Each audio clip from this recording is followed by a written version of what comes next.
There you go. Hey, brother. What's up, big time? I literally picked up the phone and dropped it on the floor, and it was such an idiot moment. I apologize for that, man. No problem. Arthur, are you there? I'm here. All right, let's get this thing started. Welcome to one of the most listened to music news podcasts in the world, SGNP, with your host, Darren Sutherland. Join us as we talk with industry leaders, artists, and entertainers about their faith, family, and careers. This is information you will not find anywhere else on radio, web, or in a magazine, but only firsthand on SGNP.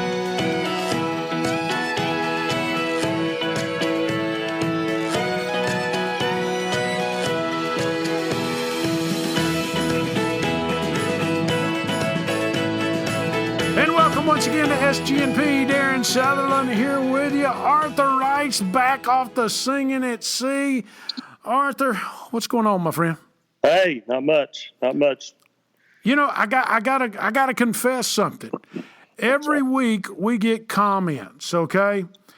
And I know a lot of people are listening because we're getting complaints now, which is kind of positive if you want to know the truth about it. Because if you're getting complaints, that means people like what you're doing. 80% of them do and 20% of them don't. But you know what the biggest complaints I'm getting? What's that? I talk too much and Arthur don't talk enough. It said, let Arthur talk more. So I'm going to let Arthur talk more, even though today we're probably dealing with a subject that's more dear and dear to my heart.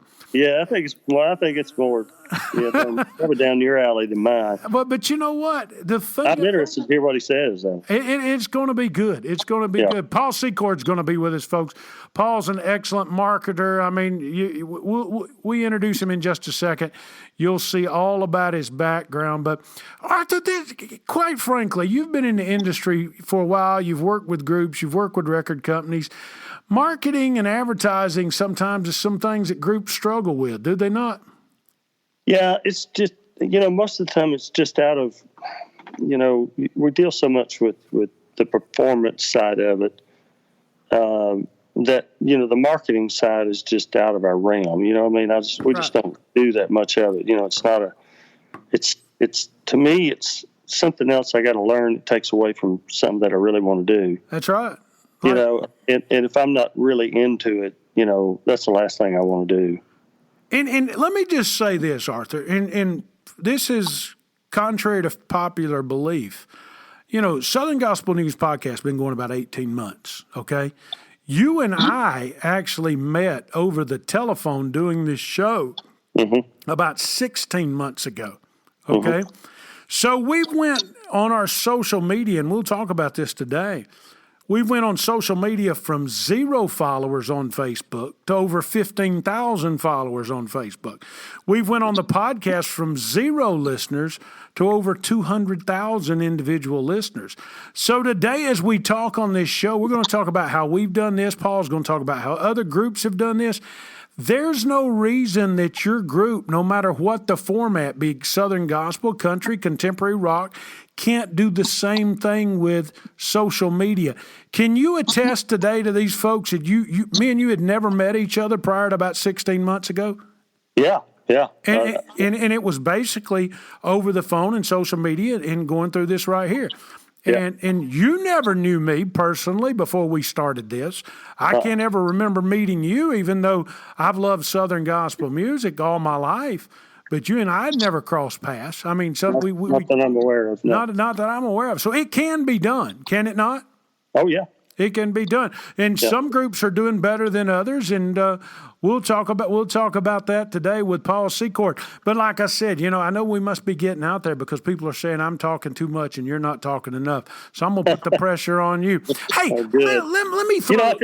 I'll tell you why I don't do that. I've always tried to be a better listener than, I never did like to talk to people that didn't listen to what I was saying. Yeah. Because they were always just trying to think about what they were going to say next. And I don't like interviewers that way. And a lot of interviewers are that way. They're not listening to your answer. They're just while you're talking, they're thinking of what they're going to say next. And I do this probably different, I guess. I probably shouldn't be that way, but But I try to listen to, when I ask a question, I want to hear the answer to it. you know. So I don't start thinking about what I'm going to say next till they're done. And in all honesty, I'm a natural salesperson. Right. Yeah. Who has morphed into this business, so to speak. Yeah. So I'm used to selling. So now I'm actually taking, you're going to laugh at this, I'm actually taking classes and doing some other things to prepare myself to be a better interviewer. I didn't go to school to be Walter Cronkite. You follow what I'm saying? Yeah. Yeah. But it's a different world. It is a different world. But Arthur, here's the blessing of what me and you are doing, okay? And I include you in on this because you are a vital part. We're now getting phone calls from public relation firms all across the country saying, hey, Marty Rayburn wants to come on your show. Can you schedule him? Hey, Ray Stevens wants to be a part of your show. Lee Greenwood wants to be a part of your show. They know this is a gospel music and faith-driven show. These are guys and ladies, for the most part, that aren't necessarily in the Southern Gospel Beltway, but they love the music and they love the influence that it's had on their career. And I believe that's one way the good Lord is opening doors to more fans hearing about the Kingdom Heirs, hearing about Gold City, hearing about the Kingsmen, and so many others just by the association with some of these mainstream names. Would you agree? Yeah, yeah. And it's fun. And guys, we didn't start this off to throw it out. But anyway, hey, we're going to get a hold of Paul in just 1 second. Paul Secord's coming on with us. But let me remind you of this. Before we get out of here, Southern Gospel News Podcast. That's our Twitter handle, SGNP Podcast. Southern Gospel News Podcast on Facebook or Instagram. Go to our website. You can find out any of our interviews. Arthur, you missed the best one we ever had last week with Doyle Lawson. I would love it. I love it.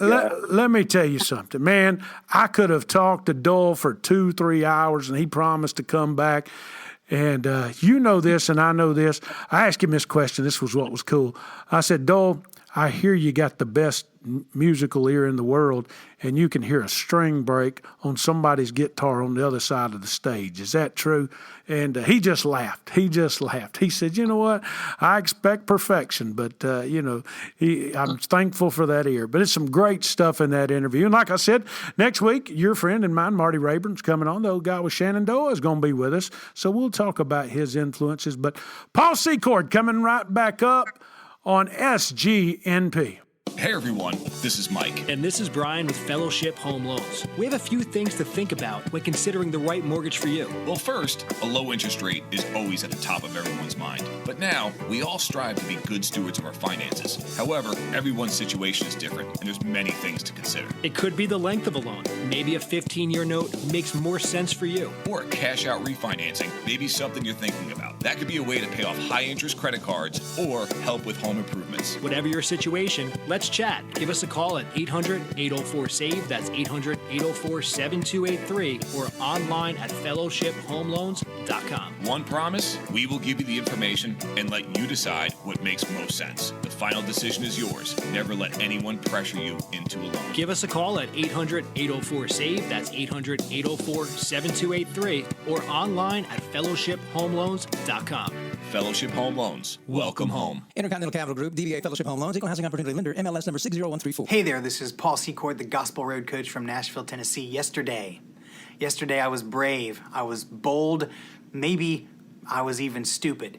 I had the nerve to post a simple question on my personal Facebook page. The question was this: how do you get to the main stage at NQC?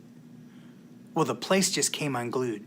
You would have thought I snatched baby Jesus out of the manger and gave Mary and Joseph 2 high fives and a Ric Flair. People came from all over the place, out of the freaking woodwork, to start hurling accusations, making comments, some instructional, some inspirational, some good-hearted, some kind, but some hurtful. Some stuff really made me upset. Why can't we have a conversation?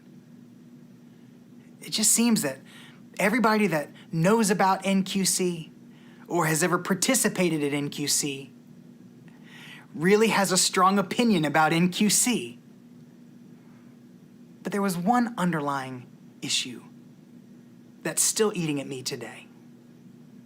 Everybody on both sides of the fence was content to fight over the Southern Gospel Pie, the main stage at NQC, while no one was talking about building a bigger pie.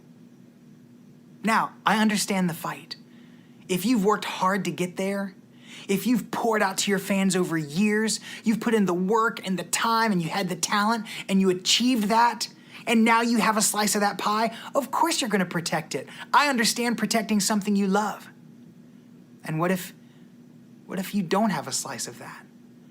What if you've been working and you just haven't gotten there yet? Well, it's easy to point a finger and say, well, it's just because they have money or just because they know someone. But listen, don't do that. As soon as you blame it on someone else, you give them all the power and you eliminate all of your personal responsibility, and you're not going to get anywhere doing that. You're certainly not going to be one of the ones building a bigger pie. So what does it take to build a bigger pie? Ironically, it requires the same things it takes to get onto the main stage at NQC. It takes time. You have to use your time wisely. It takes talent. If God gave you talent as a musician or as a singer, you better double and triple down on it. Take more lessons than you think you should. Become great, undeniably great. It takes resources. Sure. It takes money. It takes money to run any business. It takes money to operate your ministry and your household. It's going to take money to operate NQC and for Southern Gospel music to grow. And it also takes work. Really hard work. That factor supersedes all the other ones. The ones that stand on the main stage put in the effort to get there. Now listen, I'm not saying there aren't outliers. People said all sorts of mean stuff in the room, talking about people who are sinners being up there doing ministry. I'm a sinner. I do ministry full time, and so are you. Don't tell me you're not. Our very best is filthy rags to God. But yet he gives us this platform. He gives us this talent. And he asks us not to bury them, but to invest them and then give them back to him. So why don't you help me build a bigger pie? That's how Southern Gospel wins. That's how every artist on that thread wins. If we don't start now, I'm afraid a few years from now, we're all going to be standing around an empty pie tin, looking at the crumbs in there, pointing fingers at each other saying, who ate all the pie? Well, we did. When we should have been baking one. Till next time, this is Paul Secord, the Gospel Road Coach. I'll see you at NQC. Hi, this is Taranda. What's wrong with living right anyway? SGNP is brought to you by Toccoa Falls College in Toccoa Falls, Georgia. More information on TFC, call 706-886-7299 or visit them online at tfc.edu. That's tfc.edu. Since 1907, TFC, glorifying God through seeking and developing leaders who will impact the world for Jesus Christ. And welcome back to SGNP. Darren Sutherland and my co-host, he's off the Singing at Sea this week, Arthur Rice. Arthur, got a fun guest this afternoon, and I know you said Paul Secord's with us. Paul, have you and Arthur ever met? Do you recall Paul meeting Arthur? I know Arthur said he thinks y'all have passed into place. I mean, I'm a rookie at all this, so I don't get all this family reunion kind of stuff that you Southern Gospel folks get. Well, we might have made eye contact, or we might have shaken hands at some point, but we aren't officially friends. But I do respect Arthur a whole lot. Arthur is the man, Southern Gospel Music Association. Hey, Arthur, by the way, and I'm not bragging on this. I'm just telling you this because you're the president of the SGMA. You know who bought those Blackwood Brother cups at the auction last week, don't you? No, because I was gone, so I didn't get to find it. I haven't found out yet. Yours truly bought them. Okay. Did you really? Yeah, Awesome. I did. And here's why I bought them. Those are so cool. Here's why I bought them. Did you get the whole set? Got the whole set, plus I think an additional two. Man. And you know what? I talked to our good friend Jeff Turner, who's our historian, Paul. He's up in St. Louis area. And I said, Jeff, what's the price of these? And he said, blah, blah, blah. And I doubled the price of what they're worth because here's why I got them.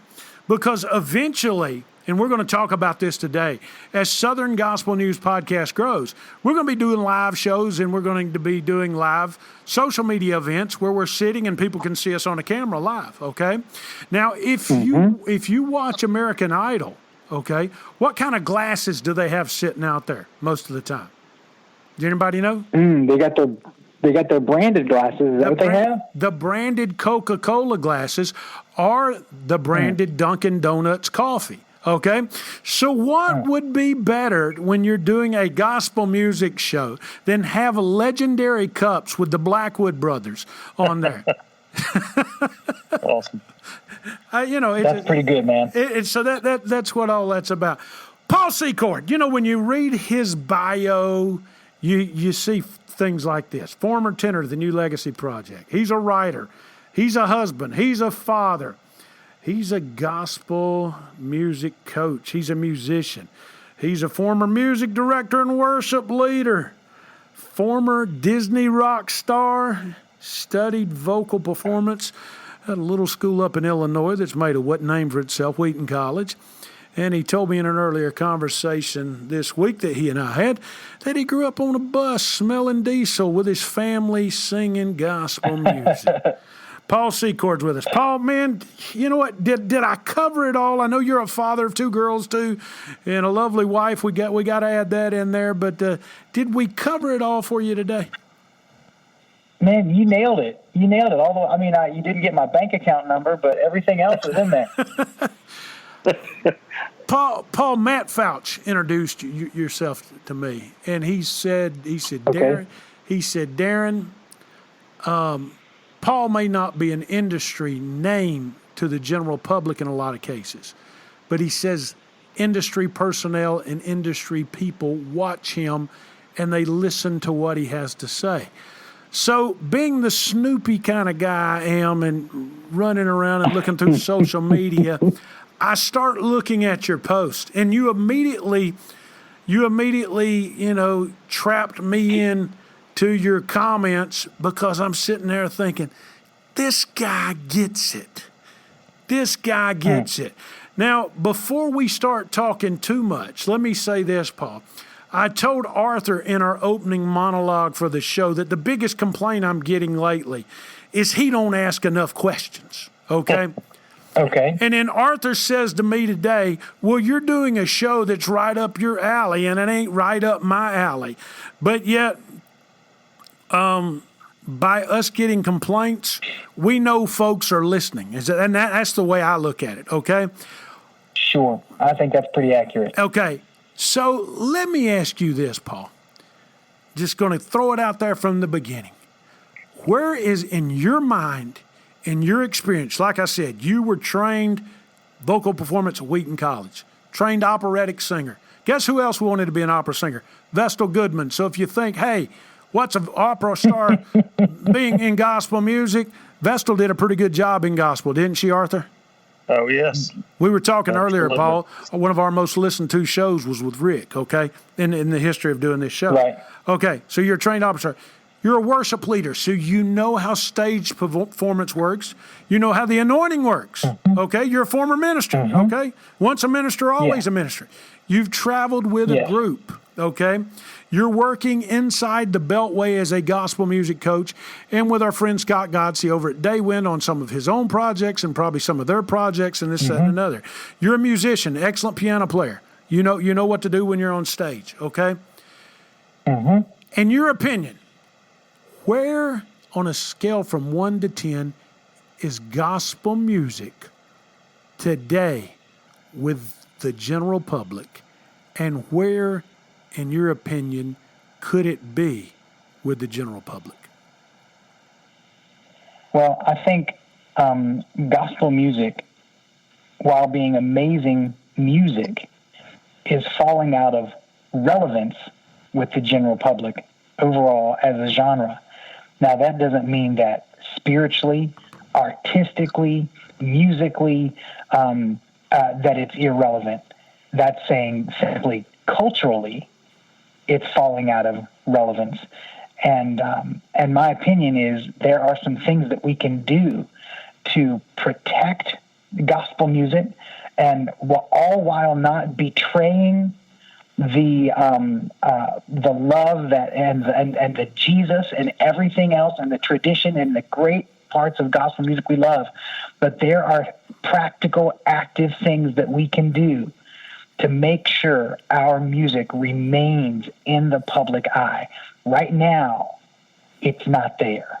It's not there except to a very, very, very small segment of the population. We could name any top gospel artist or top gospel singer or top Southern gospel group. And if I walk down Broadway right here in the middle of Nashville and I ask 100 different people if they recognize those names, they won't be able to tell me who they are.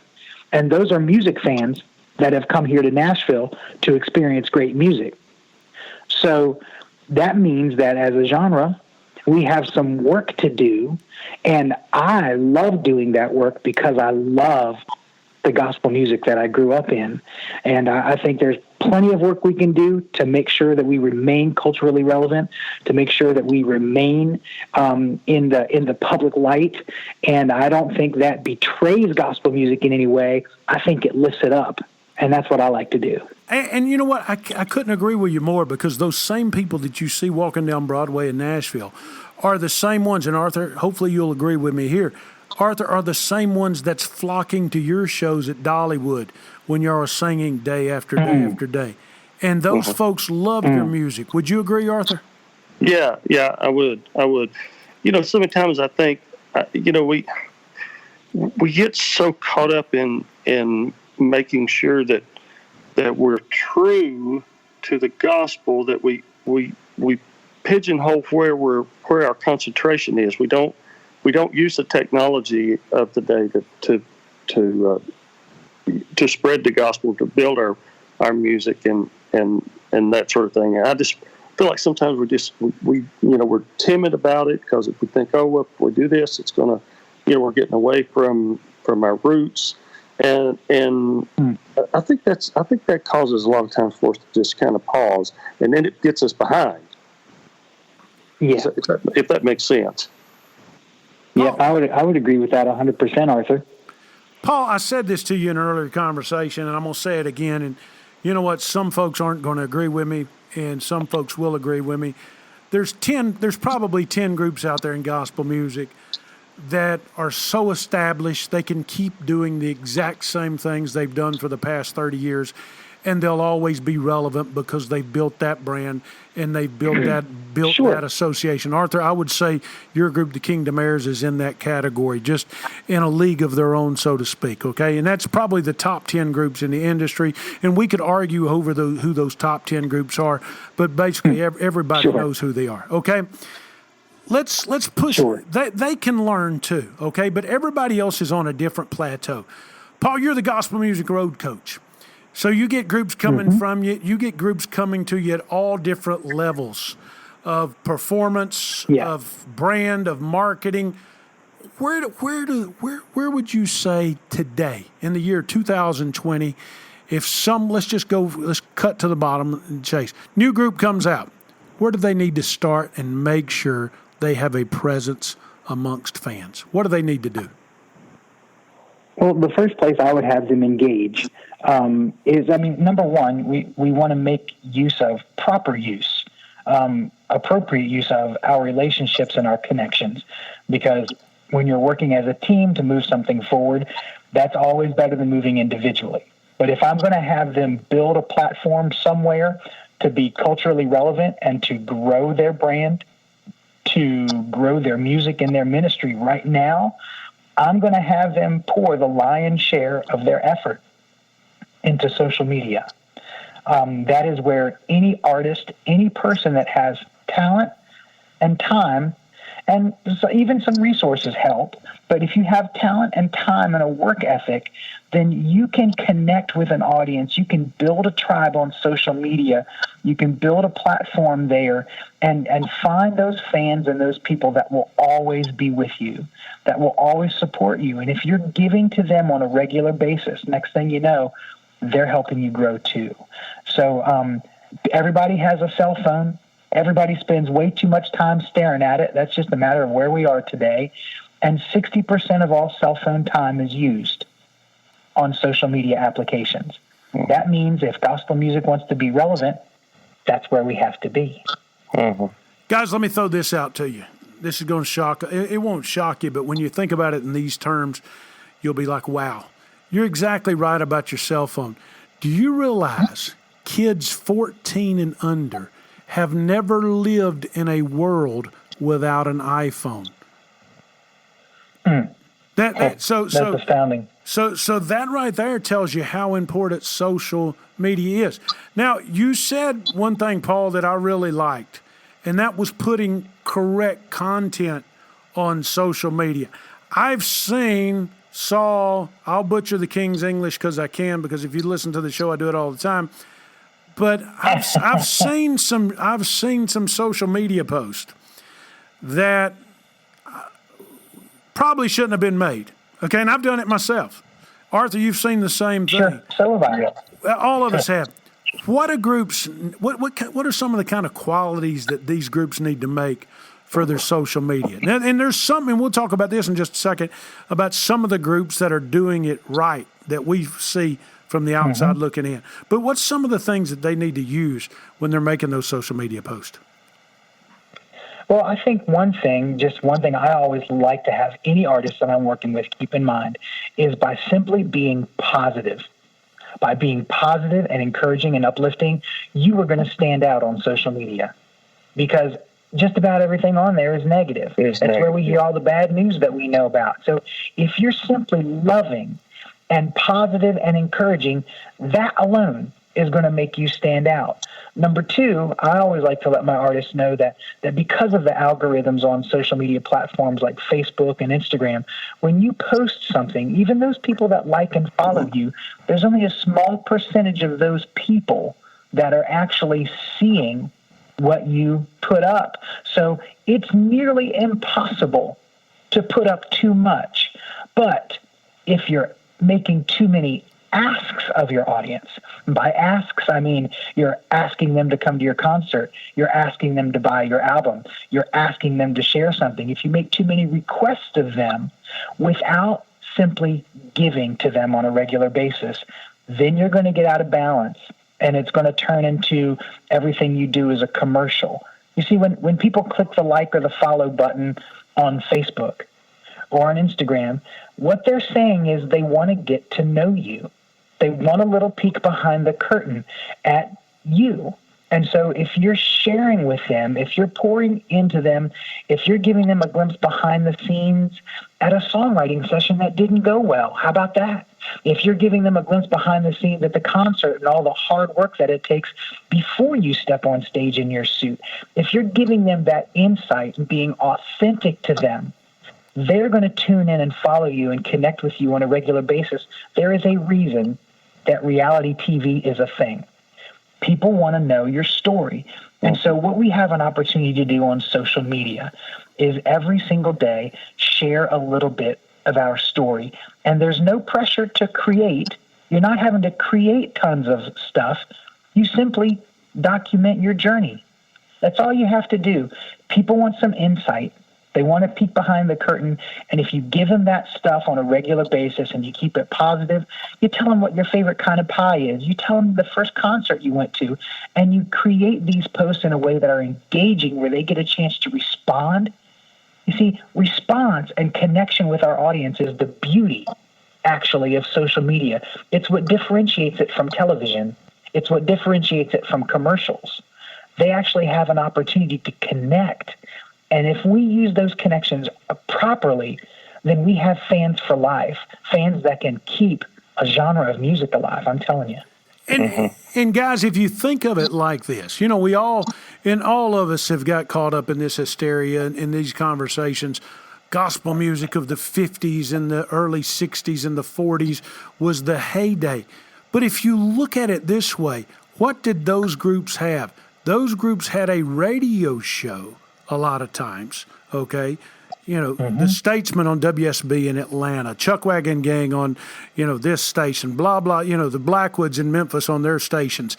They had an outlet where they spoke daily, Monday through Friday, to people and kept it positive. Groups today with social media have the same outlet, and instead of it being regional, it's worldwide. Is that a good comparison? Or am I reaching? I think that's a wonderful comparison. What we need to realize is those artists used the platform of the day, and not even just any platform. They used the foremost platform of the day. So they used radio, and then when TV came along, they got on the TV. And now that social media has come along, that's the next TV. That's the next movie theater, is the phone that we're holding in our hands. So that's just where we need to be. What we need to do is appreciate the work they did, appreciate their craft and the heart and the music, but not romanticize the medium. Yeah. Radio is great. Radio is important, but it's not as important as the heart of what we're doing. The heart of what we're doing needs to go wherever the world is watching. And so I love radio. I would love to be on the radio. I've been on the radio. It feels great. I'd love to hear a song on the radio that I'm on. It's amazing. I've seen myself on TV before. I thought to myself, man, I need to lose some weight. But I was there, though, and it was neat. And also, I've seen myself on social media, and most of the stuff I try to put out there, I always try to lead with love, but I'm never afraid to have a tough conversation and speak truth in love with other artists that want to grow and that want to see our music progress and move forward. Those artists that were really killing it in the 50s and 60s, during the golden era of gospel music, they were making great music. And they were moving their genre forward. They were creating. They had work ethic. They had a lot of things going for them that are the same. It's the same recipe for success now. The only difference is, where are we hearing the music? We just don't hear it on TV and radio, on terrestrial radio as much. Now it's streaming, and it's on our social media, and it's on YouTube. That's where people go to be entertained and hear things. All right. I'm going to ask the question. People's going to say, hit dog will holler. That's an old country saying. But I want honest opinions here, okay? Honest opinions. Arthur's saying, oh, Lord, he's getting me in trouble now. Gosh, I'm really afraid, actually. No, don't be afraid. Paul, when you were at Disney, you were vocally trained at Wheaton College. Yeah. When you were at Disney, how much time did you spend practicing before every performance? Or before performances took place? Well, I will say this. We practiced for weeks, hours a day, before we even did a half hour in front of people. And then we practiced on a regular basis, especially for the first few months. But there were hours and hours and hours behind the scenes for every hour that was on a stage. Now, once we had done 1,000, and Arthur can definitely attest to this, being in that setting there at Dollywood, once you've done a particular program, 1,000 times, well, you pretty much have that program nailed down. But there's a ton of work that went into that first time you stepped on stage with that program. And then anytime we introduce a new element, there's hours of work that goes into that before we air it out in front of people. The bar was really high at Disney, you can imagine. They're not going to put anything out there that they can't put their stamp of approval on. So, man, it had to be great. They put us through the ringer before they put a microphone in our hand. Mm-hmm. I've heard this before. Arthur, you can attest to this. We put the Gaither videos in our DVD player or in our VHS recorders, or we see it on TV, and people assume in the general public that y'all just sit down and sing, Arthur. Is that the truth? You just sat down and sang, and it was done within 45 minutes that whole day of performing. Then y'all went and ate and cut up the rest of the day. Is that how it worked? No, not quite. Not quite. How does that work, Arthur, for one of those DVDs or videos? Wow, there's a lot of hours goes into that, and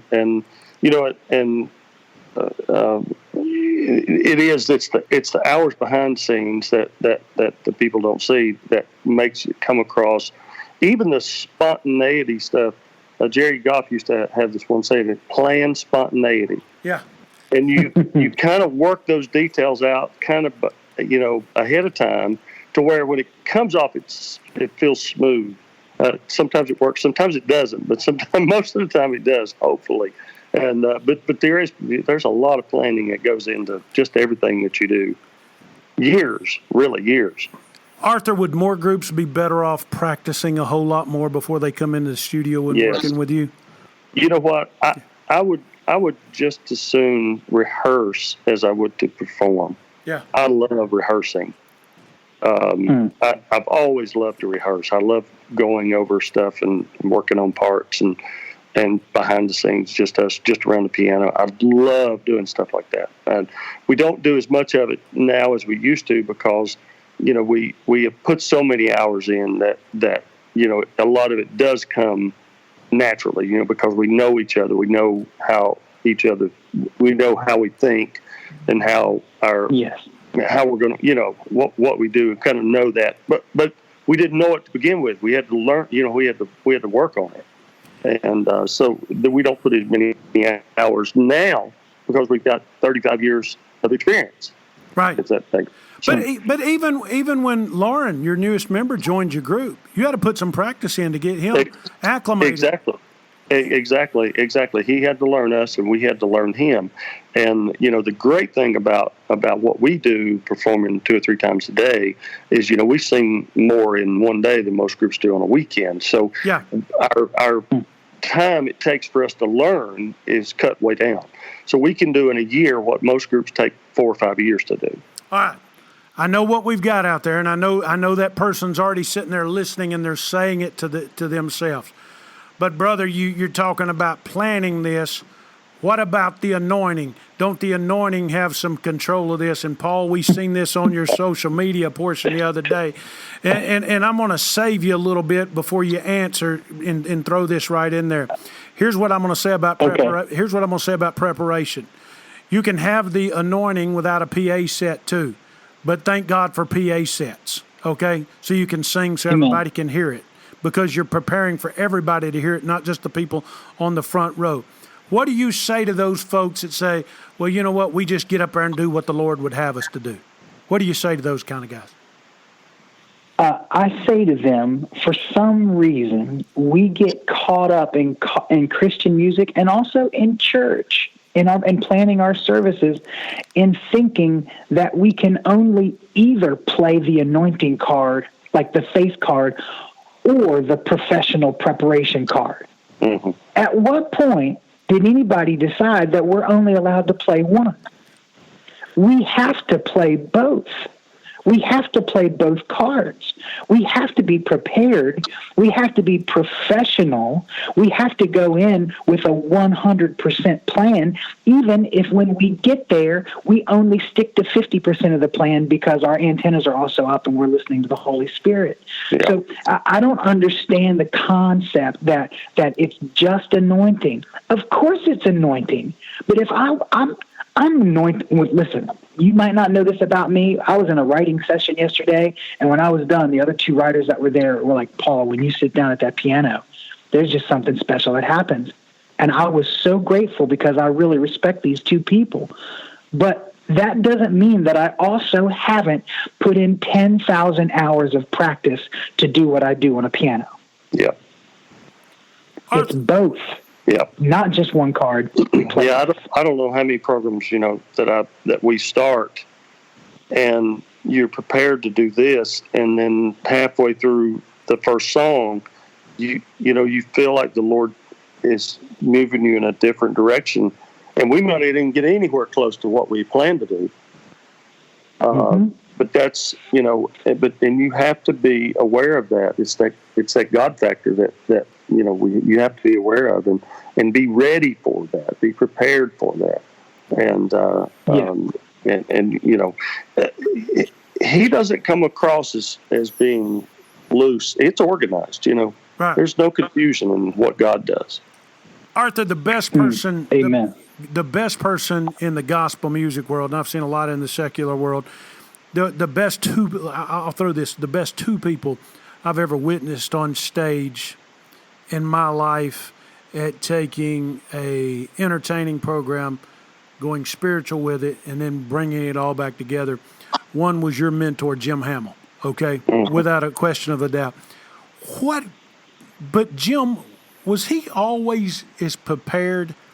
I mean, when he got up there, y'all knew what y'all were going to do on the first couple of songs, but he had prepared himself his whole life to do what he did in later years. Wouldn't you agree with that? I mean, he knew his craft.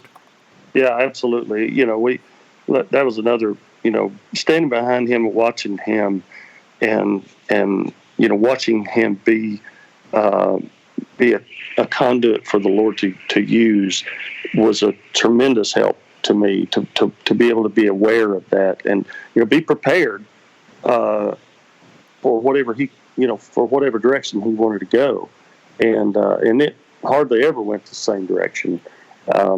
It worked most of the time. Sometimes it didn't work, but most of the time it did. There's times, there's times when you overthink it. You overthink things, and that is probably my biggest downfall. A lot of times I'll overthink things, and I miss it. And it's not the Lord. The Lord never misses it. I'm the one that misses it. He's always perfect and on time. I'm the one that always messes it up. Hey, Arthur, I don't know if I ever told you this, but one time I think Hamill missed it was when I was about 12 years old. This is before you joined the Kingsmen, and he got caught up in the curtains down at the Joyful Noise in East Point as they were opening up. And I will let y'all use those visuals and those things. We should ask Ray Dean Reese about that when I remember that now. Paul, who's the best you've ever seen at doing this? I mentioned Hamill. Who do you look to and say, man, they're a master?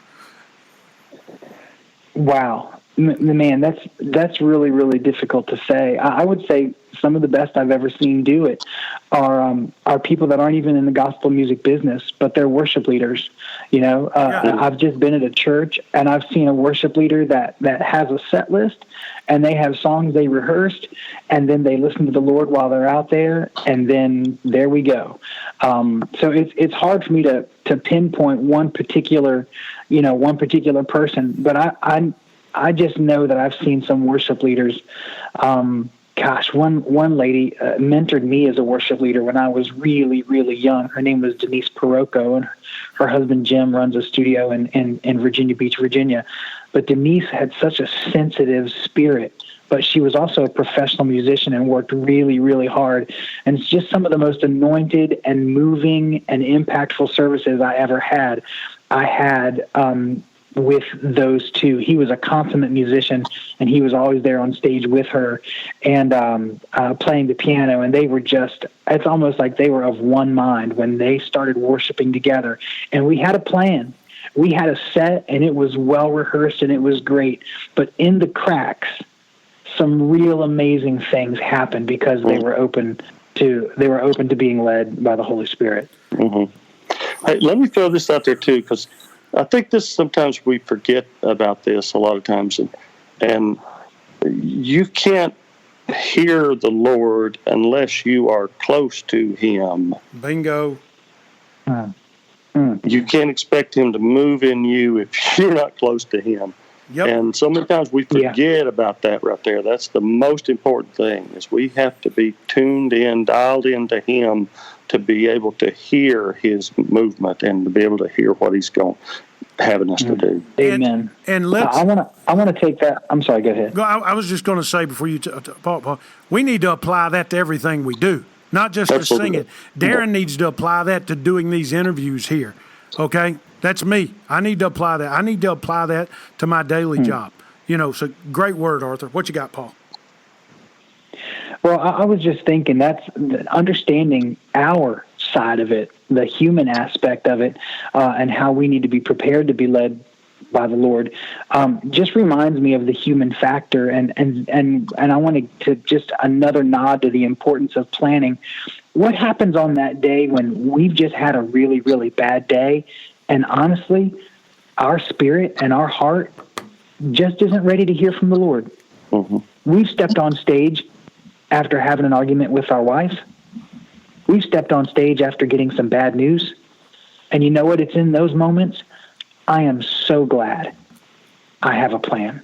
Mm-hmm. Because that plan is one that I believe God has given to me over time, so that when I step on that stage, God can still use me in that moment to connect with that audience that's in front of me. And it'll be at a time when maybe my antennas aren't necessarily up to hear what the Lord is doing in the room. It's those moments I am so grateful that I have sought him leading up to that concert or leading up to that service. And I trust that he's the one that's given me that plan. And guys, I'm going to compare this and use this analogy to today's world and today's news. We all know Kobe Bryant passed away this past week, okay? But players that grew up loving Kobe, was personal friends with him, had to get on the court within an hour or two after hearing about their dear friend passing away. And the only thing they could rely on that at that point, because emotions were taking over, was the natural ability that they had learned throughout their entire life. And those skills and training took over. You know, hey, we could talk about this all day long, and man, it's a great subject and a great thing. Let's transition a little bit and let's talk about one of the subjects that I love to see your comments on social media, Paul. And the question was asked last week, and 130 plus answers, and from all different directions and everywhere in the world. If your concerts wasn't attended well enough this past weekend, then why? And tell us about that. Where'd that come from, Paul? And what are you trying to teach us with that right there? Because I learned a lot just from watching all those answers. Well, I like to put things that are out there like that to cause a healthy discussion.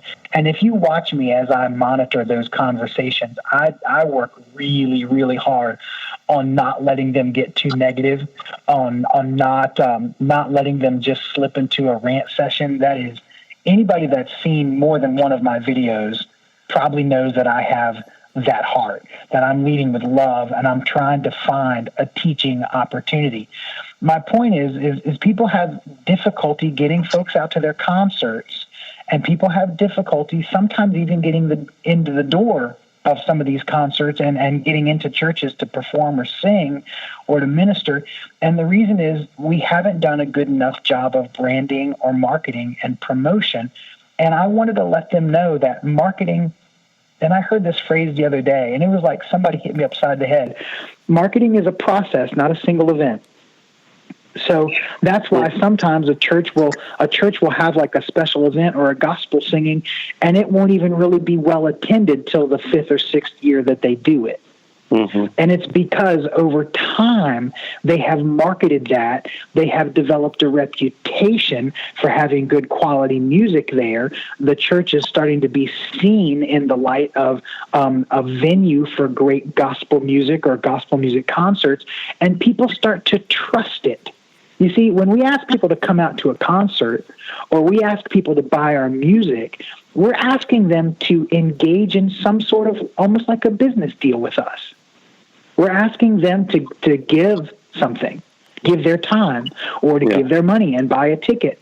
And in order for anybody to do business with you, they need to like you and they need to trust you. That means that first, they need to know you. So it's our job as a band or as an artist or even as a church to make sure that our community knows us, and knows who we are. And as we build that brand, as we become known for having music that is excellent, as we become known for having a ministry that reaches people, as you become known for those things, as you market those things over time, then you start to get the turnout. You can't count on a church to get people out at your concert, and it's the first time you've ever been to that town. It's the first time you've ever been there. Honestly, the church is probably just trying to keep its own doors open. And so you can't put all that on them. We have to be marketing. We have to be building our brand. We have to be expanding gospel music. And that whole water level has to rise in order for the boats to go up or the ducks to go up or whatever you've heard said. It's on us as artists. But a lot of artists, when they walk into a church and there's only 20 people or 30 people to sing to, the first thing they do is they start pointing fingers. But personal responsibility is very empowering. There is something empowering about saying, you know what?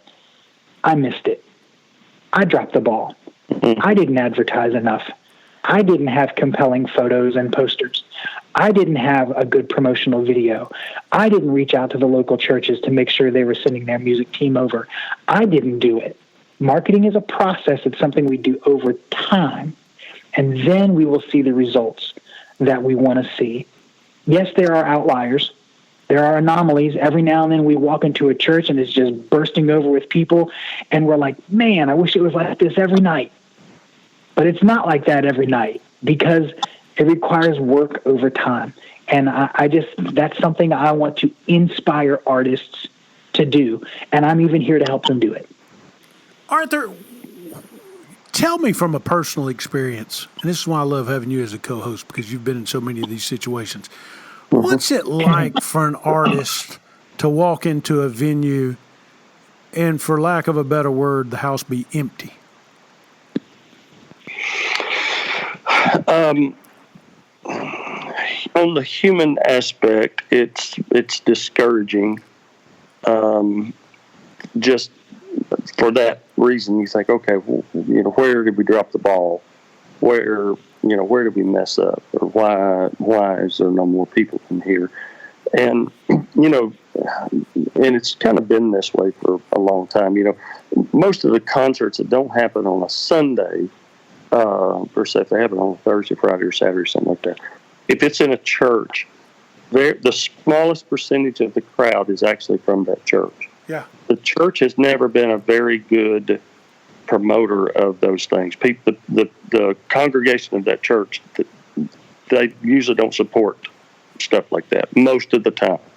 There are exceptions, but most of the time the church body, the members of the church won't come out and support stuff like that. Either it's not what they like, it's music-wise, or they have something else to do, that sort of thing. But so you have to draw people from the area to have a crowd, and you're right, you've got to promote that thing, and I think that's exactly the first thing you say when the crowd's not good is you think, okay, well, where did we drop the ball? Why is it not any better than it is? And that to me that and contrary to popular belief, just because you're having a gospel concert and you had the Kingdom Heirs and the house was full last month and you've got a different group coming in this month, the house isn't going to be full because the Kingdom Heirs have spent 30 years branding their name and singing three times a day so people will know who they are. Okay? Yeah. I mean, that's just the way it is. Here's a trick question for you guys, okay? What's more important? I can't wait. What's more important? What's more important, a top song or branding? Wow. branding. I think it goes together. It goes kind of hand in hand. I mean, I think one excels the other. Yeah. I agree 100%. Yeah. I think Arthur is exactly right on that. That's what I was going to say. But here's the advantage we have today, guys. And think about this. 20 years ago, or 30 years ago, Lord have mercy. I was supposed to say 20. This has been 30. 30 years ago, a group called Gold City releases Midnight Cry, okay? It goes to the top of the charts, crosses over into contemporary Christian, Billboard, blah, blah, blah. Just gets incredible airplay, okay? The song promotes the group, okay? This day and time, you can take a group like the Jordan Family Band, the Ball Brothers, who don't have a song like a Midnight Cry, but yet have a brand and a social media following that is equal to what potentially Gold City had back in the day. And they can rise up, okay? I use this analogy all the time.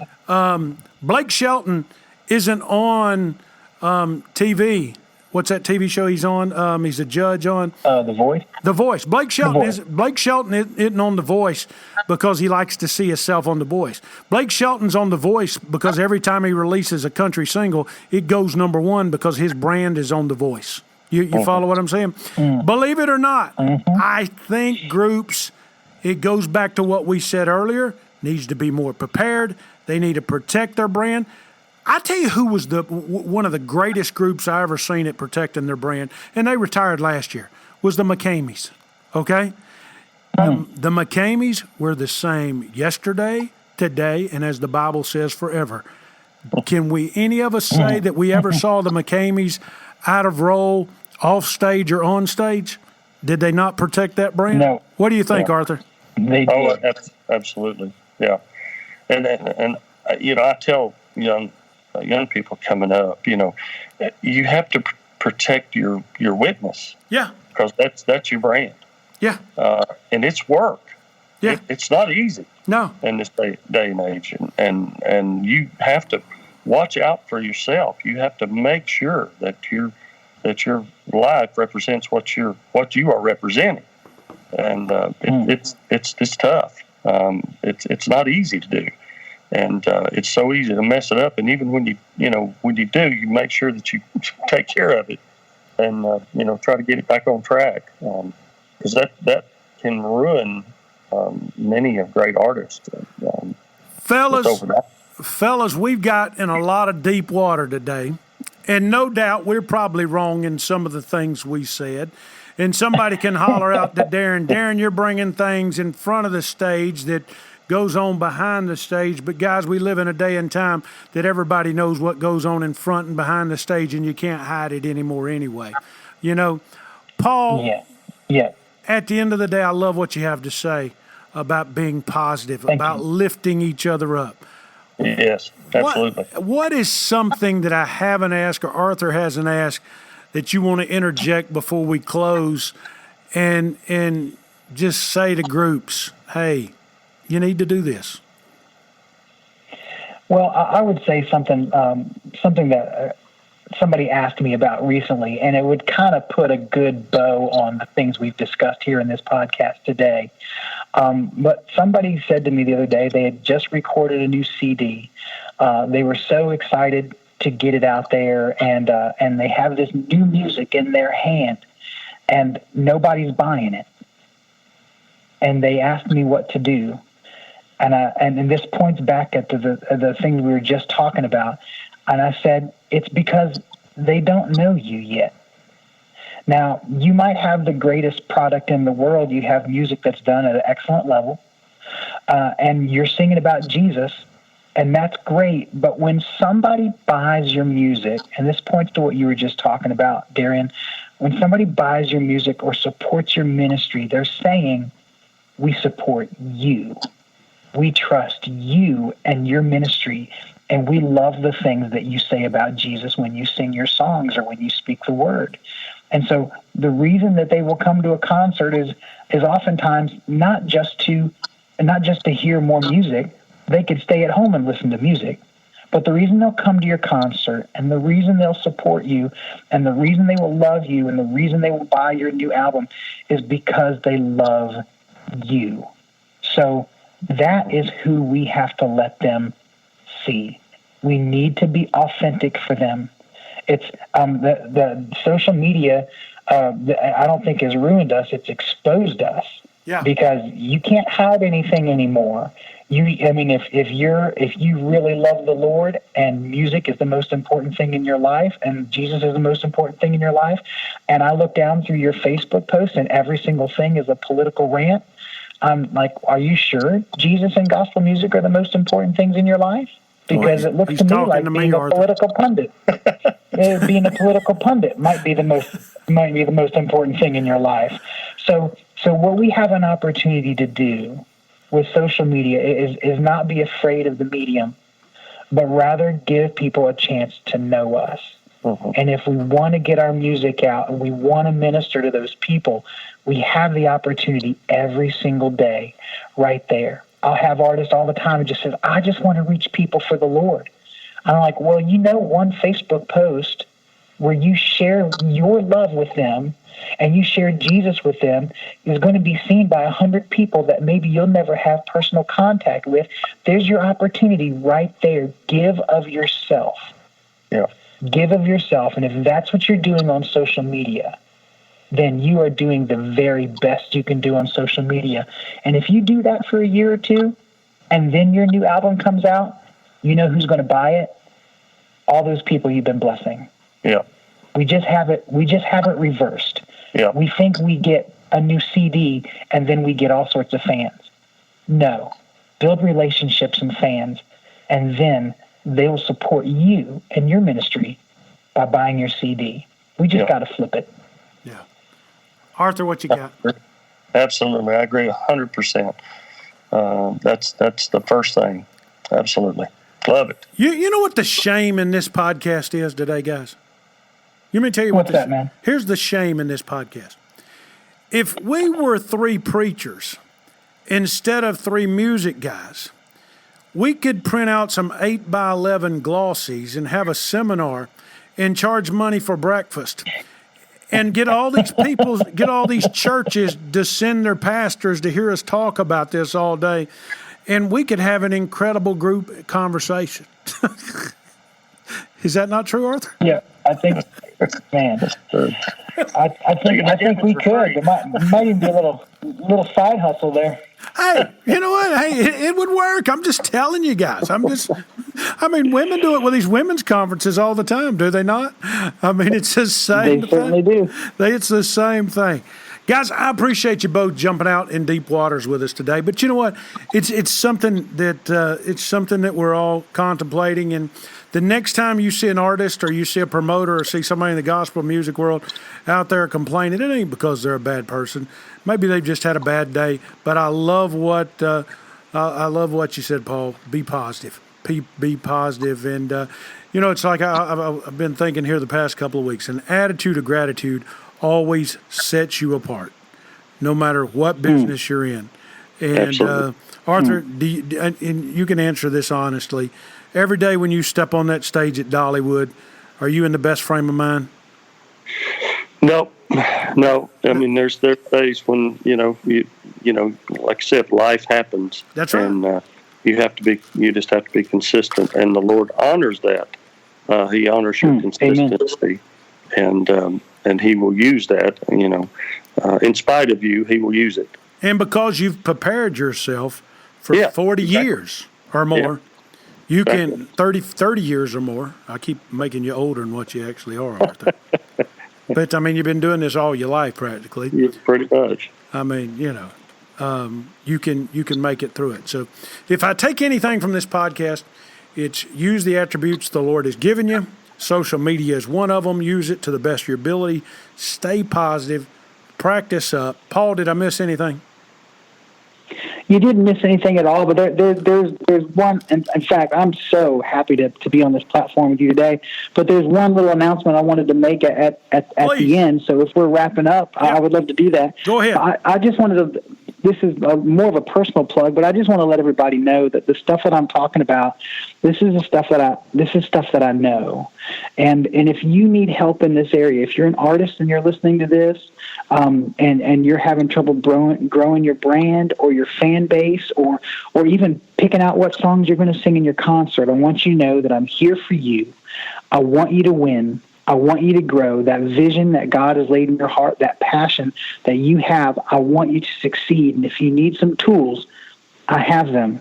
I'm here to help. I give artists free counseling sessions all the time on how to do all the stuff that I do.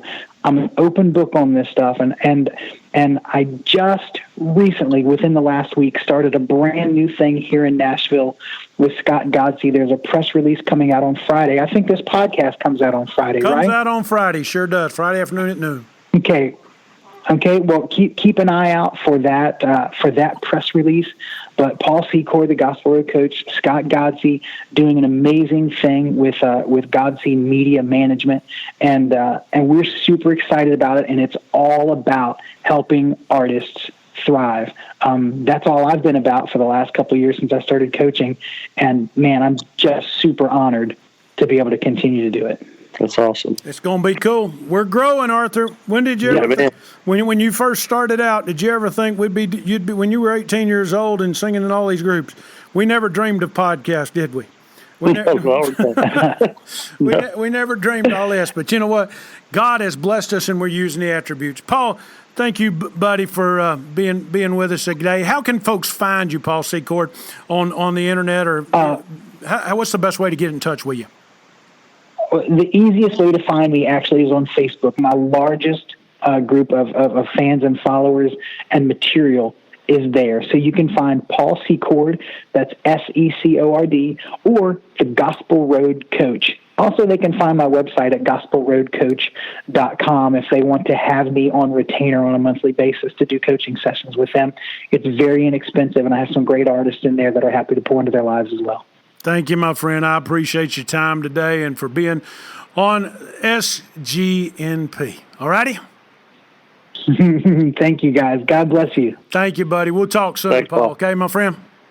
All right. We'll see you, Arthur. Nice to meet you, man. Nice to meet you, buddy. You know, people ask us all the time here at SGNP, SGNP, how did you get the podcast promoted? How did you get Southern Gospel News podcast out there? Well, it's real simple.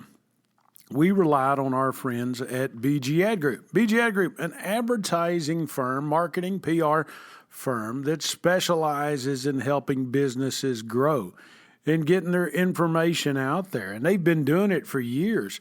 So when we started, naturally, we got BG Ad Group to work with us. And in 18 months, I'll give you an example. Over 15,000 people now follow us on Facebook. Our Instagram's growing every day. Over 200,000 people have downloaded Southern Gospel News podcast and listened to me and Arthur talk about literally thousands of different subjects amongst hundreds of different people, and we've had a great, great time doing it. So you say, who has BG Ad Group helped other than Southern Gospel News podcast, just a little podcast that, by the way, was ranked #1 by Player FM and some other folks for 2020 in the gospel music segment? Well, let's throw it out there. The Dove Awards, Kia, Creation Museum, Israeli Ministry of Tourism, just to name a few, Nissan, and they're working with names like that every single day and would love to work with you, your ministry, your group, your business, and helping you create your brand and build your brand. It's real simple. They can help. Dollar spent, dollar earned. Public relations, they make it work. They draw you attention. Call my friends at BG Ad Group today, 770-874-3200. Check their case studies and their portfolios online, www.bgadgroup.com. They've worked for us. They can work for you. Thanks, BG Ad Group.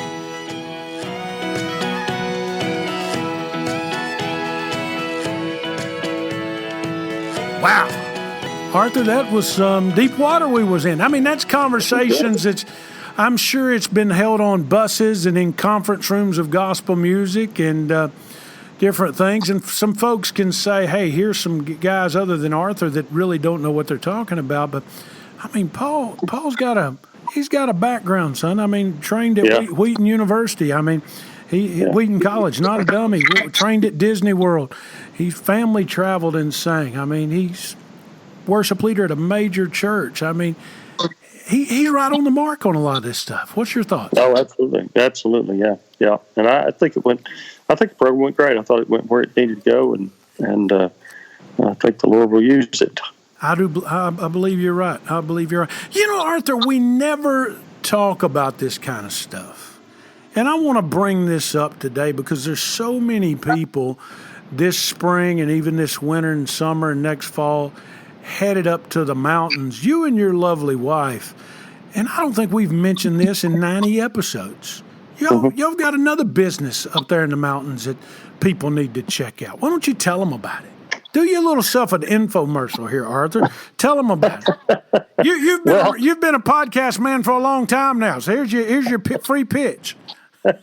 Well, it was actually my in-laws have a jewelry store here in town, and my father-in-law passed away a few years ago, and he was a master jeweler. And many folks know Larry Stinson, and just what a great guy he is, and Melinda. They had just such a great store. Well, when he passed away, they thought about closing the store, but they decided just to kind of leave it open and kind of to honor his memory and still sell some of his jewelry that he crafted through the years and some unique items and that sort of thing.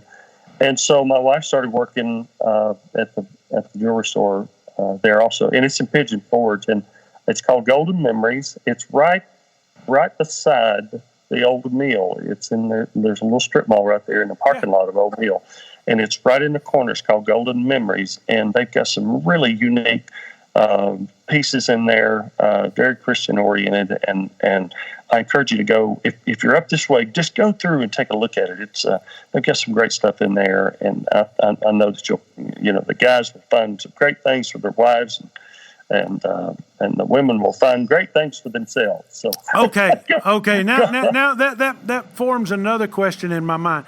What does Arthur now buy his wife for Christmas and Valentine's Day and birthdays? Because I always just buy jewelry because it's the easiest thing to do. I mean, it's always a winner. That's right. It's always a winner. Except when your wife is in a jewelry store. That's right. Never a winner. So you get off cheap buying Tupperware. Is that what you're trying to say? That's right. Actually, I just give her the money and go, hey, go buy what you want. There you go. Order the jewelry that you want. Hey, do you know where you're headed this weekend? I know you are traveling. You leave out probably tomorrow or next week. We are down in Georgia. We're in Milton. Saturday. Milton. Night. Yes, Saturday night. We're in Milton, Georgia. Yep. And then Friday night we're in Lancaster, South Carolina. Yep. It's Second Baptist Church there. And then tomorrow night we're in Toccoa, Georgia. At the Liberty Baptist there in Toccoa, Georgia. So we've got a short weekend. Super Bowl Sunday we always take off, so we got a kind of short weekend. Hey, so who you taking in the Super Bowl? Kansas City or San Francisco? I don't know. I really don't know. I like San Francisco. I kind of like them for it, so we'll see. Well, you went to Giants game this year, so we did. Yeah, y'all did your vacations out there. Nice. Yep. Well, man, this has been one of those informative shows. If you're a casual fan, you might not have got everything, but if you're an industry person, I hope you learned something. And even if we got it wrong, just forgive us and send those cards and letters and those complaints that Darren talks too much, and we'll. At DarrenTalksTooMuch.com. That's right, DarrenTalksTooMuch.com. You know who told me that? You know what my friend said? Moby from Moby in the Morning. He's a good friend of mine. He was a major country DJ down here in Atlanta for years. I mean, he made $800,000 a year. I said, man, Moby, what'd you do when people didn't like you? He said, I loved it. And I said, why is that? He said, because when they didn't like me, they listened and told everybody about us. So you know what? Exactly. You remember back, and I will say this, and in no way I think I'm in this vein, okay? And as far as folks disliking me, because I think I'm loved by folks, and I'm staying positive and loving. But do you remember back when blogs were big? Oh, yes. Do you remember that guy that had that Southern Gospel blog? I mean, dude, he could stir. I went back and read some of those. He could stir more up in one blog than we could ever hope to do in a podcast in 5 years. You know? Oh, my.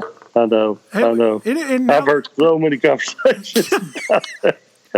A very fine line. There you go. You said it. I didn't. I wasn't going to. You know what? As one of our potential guests said to me one time, I'm not going to give that guy.